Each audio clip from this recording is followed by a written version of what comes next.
Everyone, welcome back to our channel and tuitions. तो friends, I hope आपने part 1 मेरे इस चैप्टर का देख लिया होगा, जो कि मैंने स्टार्ट किया है टाइम एंड डिस्टेंस। काफ़ी बेसिक्स चीज़ें मैंने उसमें स्टार्ट की थी, काफ़ी क्या बिल्कुल ही बेसिक स्टार्ट किया था। स्पीड, टाइम, डिस्टेंस बताया था कि क्या है। ठीक है, तो अगर आपने वो वीडियो मेरी अभी तक नहीं देखी है तो मैं उसका लिंक डिस्क्रिप्शन बॉक्स में दे दूंगी। और ज़्यादा बातें ना करते हुए आज हम बढ़ते हैं आगे।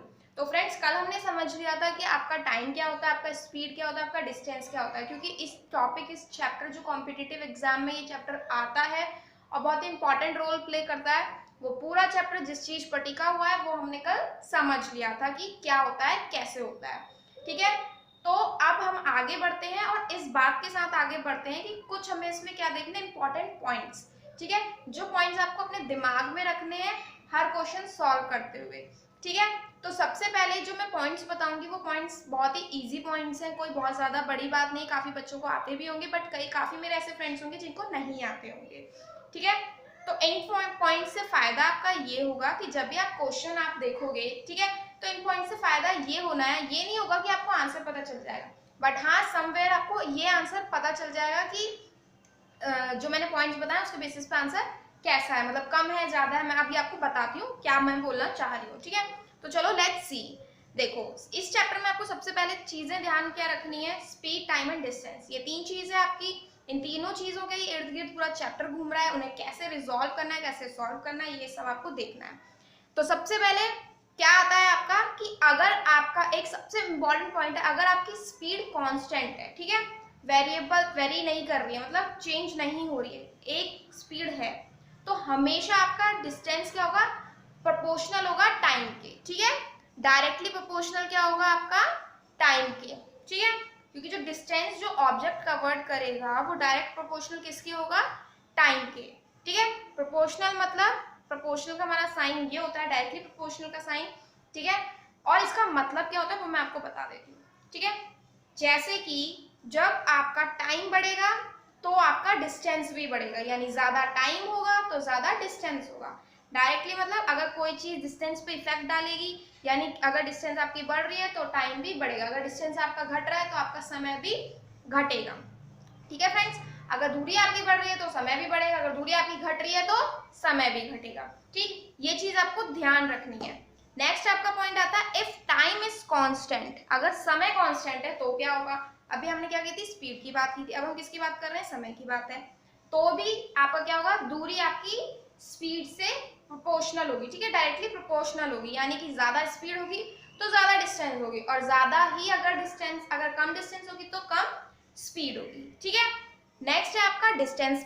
डिस्टेंस अगर कांस्टेंट रखा जाए तो आपका क्या फर्क पड़ेगा, तो डिस्टेंस अगर आपका कांस्टेंट है, ठीक है, अगर वेरी नहीं कर रहा है यानी चेंज नहीं हो रहा है और कांस्टेंट है, यहाँ पे एक चीज आ जाती है कि स्पीड आपकी इनवर्सली प्रोपोर्शनल हो जाएगी टाइम के। इनवर्सली का मतलब अगर स्पीड ज्यादा है तो टाइम कम होगा, और टाइम ज्यादा है तो स्पीड कम होगी। ठीक है, कोई भी चीज लोगे आप तो अगर ये वाली चीज ज्यादा है तो ये कम होगी, क्योंकि इनवर्सली प्रोपोर्शनल है। ठीक है, 1 अपॉन टाइम, और अगर ये कम है तो ये ज्यादा होगी। Less speed more time, more speed less time. अब फ्रेंड्स देखो, इससे आपका क्वेश्चन में कैसा इफेक्ट पड़ेगा, आप कैसे समझ जाओगे कि इसका आंसर क्या होना चाहिए। आपके पास कोई भी क्वेश्चन आया, जो कि मैं सॉल्व करके भी बताऊंगी, ठीक है, आपके पास कोई भी क्वेश्चन आया, अब इसमें क्वेश्चन आपका दिया गया है कि इस समय में इतने स्पीड है, ठीक है, या ये डिस्टेंस है, सॉरी ये स्पीड है, और इस समय में इसने इतना डिस्टेंस कवर किया। ठीक है, मान लो लेट्स से 2 मिनट में इसने कुछ डिस्टेंस कवर किया, तो बताओ 6 मिनट में ये कितना डिस्टेंस कवर करेगा, या 7 मिनट में ये कितना डिस्टेंस कवर करेगा। ठीक है, सबसे पहली बात यह है कि अगर स्पीड कांस्टेंट आपको दे रखा है कि स्पीड कांस्टेंट है, तो आपको पता है कि पहले तो 2 मिनट था तो इसने इतना डिस्टेंस कवर, अब 6 मिनट, ऑब्वियसली डिस्टेंस भी ज्यादा कवर करेगा ना। सबसे पहला ऑप्शन में कहीं भी अगर आपको पहले वाले से कम डिस्टेंस आता है उसको कट कर दो, सॉल्व करने की भी जरूरत नहीं है, यहाँ तो सिर्फ ऑप्शन में कट कर दो। जो ज्यादा वाला है आपको सिर्फ उतने पे ही ध्यान देना है कि वो आंसर में है या नहीं है। तो ये तीन बहुत इंपॉर्टेंट पॉइंट्स है, अगर देखा जाए तो बहुत ही ज्यादा मोस्ट इंपॉर्टेंट पॉइंट्स है जो आपको दिमाग में रखने हैं कि कैसे क्या होता है, कैसे स्पीड पे इफेक्ट पड़ता है, कैसे डिस्टेंस पे पड़ता है और कैसे समय पे पड़ता है। ठीक है फ्रेंड्स, इसका एक दो पॉइंट और मैं बताती हूँ, उसके बाद हम इसकी क्वेश्चन करेंगे। ओके, और चीज देख लेते हैं कि क्या होता है अगर ऑब्जेक्ट्स मोशन में हो, सेम डायरेक्शन में हो तो क्या होता है। ठीक है, तो यहाँ पे एक पॉइंट बनता है आपका, if two objects are in motion, अगर दो ऑब्जेक्ट मोशन में, मोशन मतलब चल रहे हैं, ऑब्वियसली जब मोशन में होंगे तभी इस चैप्टर का कोई मतलब बनेगा, क्योंकि अगर रेस्ट पे होगा तो ना उसकी टाइम होगी, ना स्पीड होगा, ना डिस्टेंस होगा। जैसा कि मैंने कल बताया था कि टॉपिक स्टार्ट ही कहाँ से होता है, मोशन से स्टार्ट होता है, ठीक है। अगर दो ऑब्जेक्ट आपके मोशन में यानी चल रहे हैं and their speeds are A and B, मान लीजिए किसी की ए है किसी की बी है, मान लीजिए किसी को आपने तेज धक्का दिया है किसी को आपने धीरे दिया है, ठीक है, रिस्पेक्टिवली, देन तो जो रिलेटिव स्पीड होगी ना दोनों की वो क्या होगी, वो होगी a प्लस बी। लेकिन रुको फ्रेंड्स, लेकिन उसके लिए आपका केस क्या है, ये प्लस कब होगा, ये एड ऑन कब होगा, जब दो ऑब्जेक्ट्स अपोजिट डायरेक्शन में चल रहे होंगे, यानी एक दूसरे के अपोजिट डायरेक्शन में चल रहे होंगे, इधर चल रहा होगा एक इधर चल रहा होगा, तो आपका क्या होता है, हमेशा स्पीड ऐड हो जाती है, ठीक है। जब भी आपको दो ऑब्जेक्ट्स की कोई स्पीड दी जाती है, क्योंकि काफी आते हैं ट्रेन के क्वेश्चंस आते हैं, काफी आते हैं जो आगे आपको आएंगे बड़े बड़े क्वेश्चंस में फ्रेंड्स, ये छोटे छोटे पॉइंट्स लगेंगे, ये याद रखना आप हमेशा। इसलिए काफी बच्चे बेसिक्स को ही स्किप कर देते हैं कि अरे ये तो बहुत ही छोटी चीज है इसका क्या करना है, बट बड़े बड़े क्वेश्चनों में ये छोटी छोटी चीजें लग के स्टार्ट होता है क्वेश्चन सॉल्व होना, ठीक है। क्या होगा, जब दो ऑब्जेक्ट मोशन में है और अपोजिट डायरेक्शन में है, ठीक है, तो आपकी स्पीड हमेशा ऐड होती है, ठीक। और वहीं अगर हम बात कर लें कि सेम डायरेक्शन में अगर चल रहा है, दोनों अगर ऑब्जेक्ट सेम डायरेक्शन में चल रहे हैं तो क्या होती है, स्पीड हमेशा माइनस होती है, a माइनस बी। मैं इस पे आपको एक क्वेश्चन भी कराऊंगी ताकि आपको कंफ्यूजन ना हो बिल्कुल भी, ठीक है फ्रेंड्स। क्या होता है जब सेम डायरेक्शन में होती है तो माइनस होती है, ओके गॉट इट। चलो आई थिंक आपको इतना समझ में आ गया होगा, ठीक है, क्योंकि अभी तक कुछ ऐसा था नहीं जो ना समझो, लेकिन ये समझना, ये दिमाग में बिठाना बहुत ज्यादा जरूरी है, ओके फ्रेंड्स। चलो नेक्स्ट करते हैं हम फिफ्थ पॉइंट कि क्या होता है अगर हमें रेशियो दिया गया हो स्पीड्स का, if the ratio of speeds of A and B, ठीक है, is x ratio y, then the ratio of time taken by them to cover the same distance is given by, ठीक है। तो ये क्या है, देखो अगर रेशियो आपको किसी का दिया गया है, ए और बी है किसी चीज का, ठीक है, क्या रेशियो दिया है, कुछ मान लीजिए यहाँ हमने एक्स वाई की फॉर्म ली है, तो वैल्यूज अगर हम रखें जैसे 4 5 या कुछ भी मान लीजिए, तो जो टाइम का रेशियो होगा ना उसका, ठीक है, time to cover the same distance, distance यहाँ पे कांस्टेंट है, डिस्टेंस यहाँ पे सेम है आपकी, ठीक है। अगर सेम डिस्टेंस पे आपको स्पीड का रेशियो गिवन है तो जो टाइम का रेशियो होगा वो देखो क्या होगा, अगर यहाँ पे 1/x रेशियो 1/y है, ठीक है, क्या हो जाएगा वो, अगर x रेशियो y आपको टाइम उसका डिस्टेंस गिवन है स्पीड का, तो टाइम क्या हो जाएगा 1/x रेशियो 1/y, या फिर y रेशियो x। क्या हो गया ये, जैसे मैंने अभी थोड़ी देर पहले थर्ड पॉइंट बताया था ना, वैसा ही ये पॉइंट हो गया, क्या हो गया, इनवर्सली प्रोपोर्शनल हो जाएगा, ठीक है, एक्स वाई है तो ये क्या हो गया 1/x और 1/y। इस पर भी एक क्वेश्चन करेंगे, ठीक है। तो ये 5 पॉइंट्स हैं फ्रेंड्स जो आपको दिमाग में रखने हैं, और आगे तो मैं जो क्वेश्चंस कराऊंगी वो पॉइंट्स आपको बताती रहूंगी कि आपको क्या ध्यान ज्यादा देना है और किस चीज को आप नॉर्मली स्किप कर सकते हो। बट ये जो 5 पॉइंट्स है, किसी भी चैप्टर, किसी भी मतलब टाइम एंड डिस्टेंस चैप्टर को स्टार्ट करने से पहले प्लीज ये 5 पॉइंट्स अपने दिमाग में जरूर रखें, ओके दोस्तों। तो चलो एक क्वेश्चन मैं आपको करके बता देती हूँ, ठीक है। देखो क्वेश्चन नंबर 1 आपका क्या है, the person are moving in the direction opposite to each other. Wow, ये तो अपोजिट वाले क्वेश्चन है, अपोजिट टू ईच अदर, दिमाग में a प्लस बी, कुछ भी नहीं, a प्लस बी यार, अपोजिट में ऐड होना था, ठीक है। 2 persons are moving in the direction opposite to each other, 2 person चल रहे हैं लेकिन एक दूसरे के अपोजिट चल रहे हैं, ठीक है। The speed of both person are, दोनों की स्पीड क्या है 5 किलोमीटर है और एक की क्या है 3 किलोमीटर है, ठीक है, रिस्पेक्टिवली। रिस्पेक्टिवली फ्रेंड्स, अगर कई लोगों को ना कंफ्यूज हो जाते हैं बच्चे कि क्या बोला जा रहा है, यानी कि एक की जो पहले वाले की है वो 5 और दूसरे वाले की 3 है, ठीक है। जैसे ए एंड बी दिया जाता है ना, तो ए की 5 एंड बी की 3 है। Find the relative speed of the 2 person in respect to each other, दोनों की क्या निकालनी है आपको, रिलेटिव स्पीड, ठीक है। तो जैसा कि हमें पता ही है कि जब दो ऑब्जेक्ट में पर्सन हो या कुछ भी हो, जब दो ऑब्जेक्ट अपोजिट डायरेक्शन में चलते हैं तो इस रिलेटिव स्पीड क्या आपकी होती है, आप क्या करते हो, स्पीड को एड ऑन कर देते हो, ठीक है, यानी a प्लस बी कर देते हो। और हमें यहाँ पे पता है कि a क्या है आपका 5 kilometre per hour and B क्या है आपका 3 किलोमीटर पर आवर, और क्वेश्चन कुछ नहीं था, सिर्फ 5 + 3 8 किलोमीटर पर आवर था, ठीक है। अब फ्रेंड्स आप बोलोगे कि यार इतना इजी क्वेश्चन थोड़ी आता है कॉम्पिटिटिव एग्जाम में। आई नो फ्रेंड्स इतना इजी नहीं आता है और समटाइम्स आ भी जाता है, ठीक है। तो इतना इजी नहीं आता है, बट क्वेश्चन जो बड़े हार्ड क्वेश्चन होते हैं उनकी शुरुआत तो यहाँ पे होती है ना। कितने सारे क्वेश्चन होते हैं कि दो ट्रेन अपोजिट डायरेक्शन में चल रही है या बोट अपोजिट डायरेक्शन में चल रही है, तो फ्रेंड्स उसमें स्टार्टअप तो आप यहीं से करोगे ना क्वेश्चन का। तो अगर यही नहीं पता होगा तो आपका आंसर जिंदगी में कभी नहीं आने वाला है, ठीक है। तो मेरी अब भी आपसे गुजारिश है, आपसे रिक्वेस्ट है कि आप प्लीज बेसिक्स उठा के चलो, ठीक है। अगर आपने बेसिक आज मजबूत कर लिए ना फ्रेंड्स, तो आगे जाके आपको कभी दिक्कत ही नहीं होनी है, बस मैं इतना बता रही हूँ आपको, ठीक है। हाँ, क्वेश्चन सॉल्व करने में थोड़ा सा दिमाग लगाना पड़ेगा, लेकिन बेसिक्स अगर पता होंगे ना तो आप बहुत इजीली उसको रिवाइज कर पाओगे। ऐसा भी नहीं है कि यार आपने आज कर लिया तो आप 10 साल बाद भी करोगे तो भूलोगे नहीं, भूलता हर इंसान है, बट जैसे आप करने बैठोगे आप कैचअप कर लोगे कि हाँ ये पढ़ा था, ठीक है फ्रेंड। चलो एक और क्वेश्चन करते हैं, फिर दूसरा क्वेश्चन देखते हैं। A person cover certain distance with a speed of 18 km/h in 8 minutes. If he wants to cover the same distance in 6 minutes, what should be his speed? सबसे पहले मैं इसको एक बार हिंदी में कर लेती हूँ क्योंकि मेरे हिंदी वाले फ्रेंड्स भी हैं कुछ। एक पर्सन ने क्या किया, कुछ डिस्टेंस कवर किया, किस स्पीड से, 18 किलोमीटर प्रति घंटा की स्पीड से, प्रति घंटे घंटा जो भी, इन 8 मिनट, कितने मिनट्स में, 8 मिनट में। If he wants to cover the same distance, क्या अगर वो सेम डिस्टेंस कवर करना चाहता है 6 मिनट में, तो उसकी स्पीड क्या रही होगी।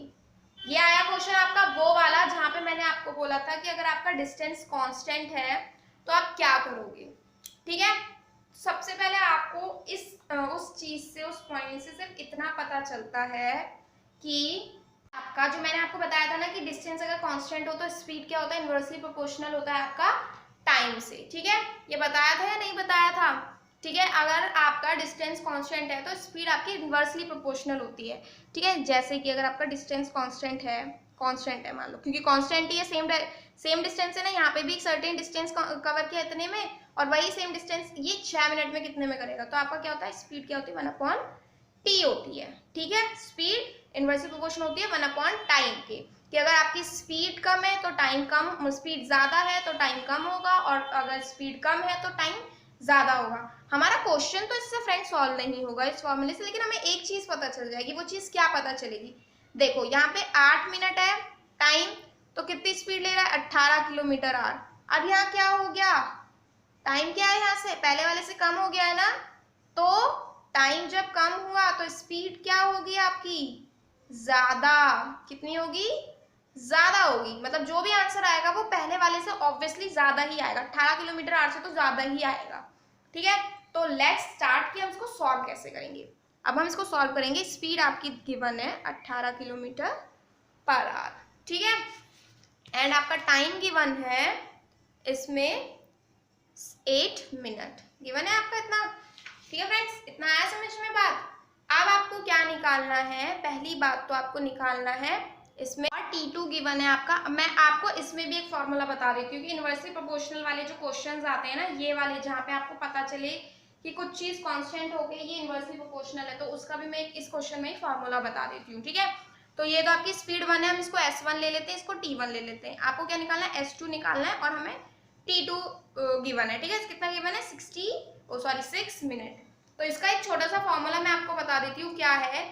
जब भी डिस्टेंस सेम होता है और स्पीड इनवर्सली प्रोपोर्शनल होती है टाइम के, तो फॉर्मूला आपका बनता है एक S1 T1 आप बराबर कर दो S2 T2 के, ठीक है। इस क्वेश्चन में तो कुछ भी सॉल्व करने के लिए नहीं है, एक सिंपल से मैंने आपको और फॉर्मूला बता दिया है, वरना अदरवाइज आपको क्या करते हैं, आप डिस्टेंस दिया था, आप स्पीड निकालते, पहले स्पीड इनटू टाइम से, फिर इसका जो स्पीड निकल के आता उसको 6 से मल्टीप्लाई करते, यानी टाइम से मल्टीप्लाई करते। तो इतना लंबा करने से अच्छा मैंने आपको एक और चीज बता दी है, ठीक है। कैसे सॉल्व करना है, आपको इस फॉर्मूले से सॉल्व करना है। आपको S1 कितना गिवन है, 18, आपको टाइम कितना गिवन है, 8 मिनट। कभी आंसर नहीं आने का अगर आपने ऐसे ही सॉल्व कर दिया। स्पीड आपकी गिवन है किलोमीटर/आवर में, और टाइम आपका गिवन है मिनट में। तो क्या करना है आपको, पहले इसको चेंज करो, किसमें चेंज कर दो, इसको आर में चेंज कर दो। तो आर में चेंज करने के लिए क्या करोगे आप, 60 से डिवाइड करोगे, टाइम को क्या करोगे, 60 से डिवाइड, क्योंकि एक आर में कितने मिनट्स होते हैं, 60 मिनट्स होते हैं, ठीक है। S2 आपको निकालना है, T2 आपको गिवन है, अगेन मिनट्स में गिवन है, इसको 60 से डिवाइड करेंगे, ओके। तो देखो अब क्या करोगे आप, ये S2 इधर ही रहेगा, आप इसको क्या कर दोगे, उधर ले जाओगे। ठीक है, तो कैसे सॉल्व होगा, ये 18 8 इंटू 60 अपॉन 6 इंटू 60, 60 से 60 कट हुआ। ठीक है, 6 जा 18, 8 3 जा 24, आंसर आ गया 24 किलोमीटर पर आवर। ठीक है, तो क्या आया आपका आंसर, ज्यादा आया ना, टाइम कम था, स्पीड ज्यादा आई ना, मोर, मिल गया ना आपको रिजल्ट की कैसे ज्यादा आया। तो बस इसी तरीके से ये सॉल्व हो जाते हैं। ठीक है, फॉर्मूला याद रखना सिर्फ इनवर्सली के लिए है ये। ठीक है, जब डिस्टेंस कांस्टेंट होती है तो इनवर्सली प्रोपोर्शनल के लिए ये फॉर्मूला है, आपको ज्यादा ना करना पड़े इसलिए मैंने एक छोटा सा, क्योंकि कॉम्पिटिटिव एग्जाम में हम कहाँ से टाइम बचा सकते हैं ये ज्यादा इंपॉर्टेंट है। ठीक है, चलो एक और क्वेश्चन कर लेते हैं। देखो, two trains A and B travel from points P and Q and the ratio of the speeds of A to that of B is 5:3। अब क्या हुआ, ये रेशो वाला भी मैंने आपको एक फॉर्मूला बताया है। ठीक है, तो आप समझ ही गए होंगे, ऑब्वियसली मैं उसी फॉर्मूले पे करवाऊंगी इसको। ठीक है, दो ट्रेन्स A और B चलती हैं किसी पॉइंट से P and Q। ठीक है, travel from P and Q and the ratio of speed, उनकी स्पीड का रेशियो क्या निकलता है A का B से, 5:3। Find the ratio of time taken by trains A and B to reach from point P and Q। ठीक है, P and Q से A and B को पहुंचने के लिए टाइम का रेशियो क्या होगा, स्पीड का आपको रेशियो गिवन है। ठीक है, आपको ज्यादा बात नहीं करनी है और ज्यादा सोचना भी नहीं है, आपको सिर्फ अपने काम की चीज सोचनी है। स्पीड का रेशियो आपको गिवन है। ठीक है, स्पीड का रेशियो क्या है आपका, speed of A ratio speed of B, क्या गिवन है आपको, 5:3। ठीक है, तो टाइम का रेशियो क्या होगा, हमने इसको ले लिया x, इसको ले लिया y, क्योंकि फॉर्मूले में हमने यही पढ़ा था। ठीक है, ये आपका x और y हो गया, तो time of a ratio b क्या होना चाहिए, 1/x रेशियो 1/y, यानी 1/5 रेशियो 1/3, और अगर इसको क्रॉस में ले जाओ तो 3:5। क्या हो गया इसका आंसर, 3:5। ठीक है फ्रेंड्स, तो इसका रेशियो क्या आ गया, 3:5। 3:5 कैसा आया, 3 इधर चला गया, 5 इधर चला गया। ठीक है, तो टाइम का रेशियो क्या हो गया, 3:5। तो ये थे आपके कुछ बेसिक से ऊपर, हल्के से ऊपर वाले पॉइंट्स के। ठीक है, और आज की वीडियो में बस इतना ही रखते हैं, क्योंकि धीरे धीरे आगे बढ़ेंगे और अब जो नेक्स्ट वीडियो आएगी उसमें मैं आपको रूल स्टार्ट करूंगी समझाना, फॉर्मूले स्टार्ट करूंगी। ठीक है, तो वहां से थोड़ा सा हार्ड बनेगा, इसलिए तब तक इतने क्वेश्चंस की प्रैक्टिस कीजिए। ठीक है, और कुछ भी ना जो समझ में नहीं आया हो तो प्लीज कमेंट बॉक्स में जरूर पूछना। ठीक है, मैं आपकी प्रॉब्लम नेक्स्ट वीडियो में सॉल्व कर दूंगी। एंड अगर वीडियो अच्छी लगी हो तो please give it a like. ठीक है, और अपने फ्रेंड्स के साथ शेयर करिए, जितना हो सकता है उतना शेयर करिए, और मेरे चैनल को अगर अभी तक सब्सक्राइब नहीं किया तो प्लीज सब्सक्राइब जरूर कर देना, और बेल आइकन को भी हिट कर देना, ताकि जब भी मैं कोई नई वीडियो लेकर आऊँ तो आपके पास सारी नोटिफिकेशंस आ जाए। तो मिलते हैं फ्रेंड्स नेक्स्ट वीडियो में। Thank you so much.